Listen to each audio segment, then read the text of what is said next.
Hello hi అండి. ఇంకొక శారీతో mother and daughter combo అనమాట మనకి. ఇది కటింగ్ అనమాట. నేను కటింగ్‌లన్నీ ఒకేసారి చేసుకునేస్తాను. ఎందుకంటే మనము తెల్లవారి నిద్ర లేస్తానే మనకు అన్ని పనులు అయిపోతానే మిషన్ ఎక్కేకి ఈజీగా ఉంటుందని. బేబీదైతే రెడీ అయిపోయింది చూడండి. మదర్‌ది కూడా చూపిస్తాను దీంట్లోనే.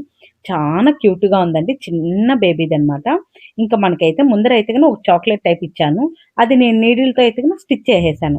ఎందుకంటే పిల్లలు పెరికేసుకుంటారు కదా! అందుకని బాగోదని ఒక స్టోన్ సెంటర్‌లో పెట్టి అట్లయితే స్టిచ్ చేసేసాననమాట. ఇంకా స్లీవ్ అయితే మనకి చిన్న చిన్న కుచ్చులు పోసి స్లీవ్‌లెస్‌గానే దాని మీద పోసేసామనమాట. అంటే స్లీవ్ ఉన్నట్లే ఉంటాయి. కానీ మనకి స్లీవ్‌లెస్ టైప్ ఉంటుందనమాట. బావుంటుందని. ఇది మదర్‌దనమాట. ఇంకా స్లీవ్ అయితే మదర్‌కి మార్చామనమాట. ఇంగ బేబీ లాంటిది ఏసుకోలేదు గదా! నెక్‌లయితే సేము రోజా లాంటి స్లీవ్ ఇచ్చాననమాట. ఇక మనకి రోజా పూ టైప్ వస్తుంది చూడండి అది.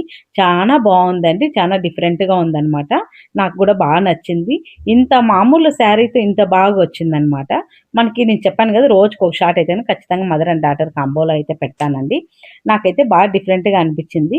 బేబీదైతే చిట్టి చిట్టిగా ఉంటుంది కాబట్టి బావుంటుందనమాట. ఇంకా వాళ్ళ పాప యేసుకుంటే కూడా చానా బావుందంట. 2 డ్రెస్సులు చూపిస్తాను చూడండి. నేను కొంచెం డిస్టెన్స్‌లోకెళ్ళి చూపిస్తున్నాననమాట. బావుంటుందని. ఒకేసారి అయితే 2 డ్రెస్సులు కుట్టుకోవచ్చు. మీకెవరికన్నా కావాలంటే కుట్టుకుంటారు. నెక్కులు అనేది ఏమన్నా యూజ్ అయితే ఇది చాలా ఓల్డ్ నెక్ అనమాట.